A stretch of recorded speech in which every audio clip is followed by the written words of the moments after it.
और अनलॉक के बीच सबसे बड़ा चैलेंज यही है कि हम कितनी तेजी से वैक्सीनेशन कर पाएंगे। आबादी के हिसाब से भारत में करीब 3% लोगों को ही टीका लग पाया है। इस हिसाब से अगर दिसंबर तक सबको टीका लगाना है तो बहुत तेजी से काम करना होगा।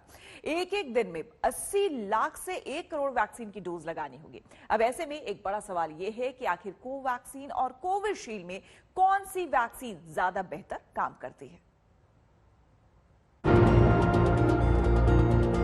कोरोना की वैक्सीन में कोविशील्ड बेहतर है या कोवैक्सीन? कोविशील्ड लगवानी चाहिए या कोवैक्सीन? ये सवाल सबके मन में हमेशा रहता है, लेकिन पहली बार इस सवाल का जवाब अनलॉक हुआ है। पहली बार इस पर देश में कोई स्टडी हुई है जिसने कोविशील्ड और कोवैक्सीन के बीच दुविधा की गांठें खोलने की कोशिश की। इसमें 515 हेल्थ केयर वर्कर्स पर कोविशील्ड और कोवैक्सीन के प्रभावों की तुलना करने वाला अध्ययन किया गया, जिसमें 305 पुरुष और 210 महिलाएं शामिल थीं। इनमें से 95% लोगों में दोनों डोज के बाद सीरो पॉजिटिविटी यानी वायरस से लड़ने वाली एंटीबॉडीज का स्तर काफी ज्यादा था, यानी दोनों वैक्सीन काफी प्रभावी है। लेकिन कोविशील्ड की दोनों डोज लेने वाले 425 में से 98% लोग और कोवैक्सीन की दोनों डोज लेने वाले लोगों में 80% लोगों में सीरो पॉजिटिविटी यानी वायरस से लड़ने वाली एंटीबॉडीज का स्तर काफी ज्यादा मिला। इसी के आधार पर यह पाया गया कि सीरो पॉजिटिविटी रेट और एंटी स्पाइक एंटीबॉडी कोवैक्सीन लेने वालों की तुलना में कोविशील्ड लेने वालों में ज्यादा थी। हमने 515 हेल्थ केयर वर्कर के ऊपर में एक स्टडी की, ये जानने के लिए कि दोनों वैक्सीन कोविशील्ड और कोवैक्सीन के दोनों डोज कंप्लीट होने के बाद हमारे शरीर में कितना एंटीबॉडी बन रहा है। इस स्टडी से हमें पता चला कि 100 में से 95% लोगों में एंटीबॉडी पॉजिटिव मिली अगर वो दोनों डोज वैक्सीन के कंप्लीट किए थे। सबसे मजेदार बात इस स्टडी में ये भी मिली कि तुलनात्मक जो कोविशील्ड लिए हुए थे उनमें ये एंटीबॉडी की पॉजिटिविटी रेट थोड़ी सी ज्यादा थी।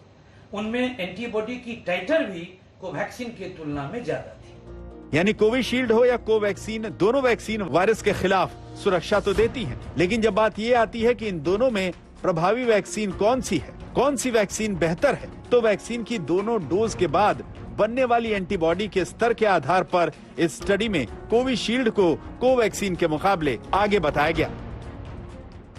स्थापित हुआ है कि भारत में जो 2 वैक्सीन हैं, कोवैक्सीन और कोविशील्ड, दोनों बढ़िया वैक्सीन हैं। इस स्टडी में किसी आदमी को सीरियस कोविड नहीं मिला और किसी की मौत नहीं हुई।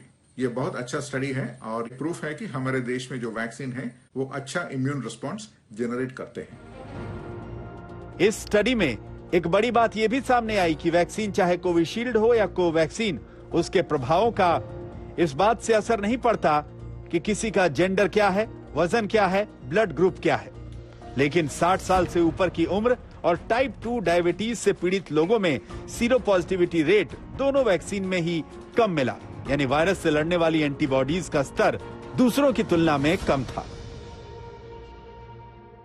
ये स्टडी कोरोना वायरस के दूसरे लहर के पीक में किया गया था और ये दिखाता है कि दोनों वैक्सीन्स कोरोना वायरस के खिलाफ काम कर रही हैं। इनफैक्ट ये स्टडी कहता है कि एक डोज भी काफी हद तक प्रोटेक्शन देती है। लेकिन इस समय भारत में कोरोना वायरस के खिलाफ टीकाकरण का अभियान काफी धीरे तरीके से चल रहा है। 4% से कम लोगों ने दोनों डोजेस लिए हैं, 15% से कम लोगों ने एक डोज वैक्सीन का लिया है। स्नेहा मोरदानी, आज तक।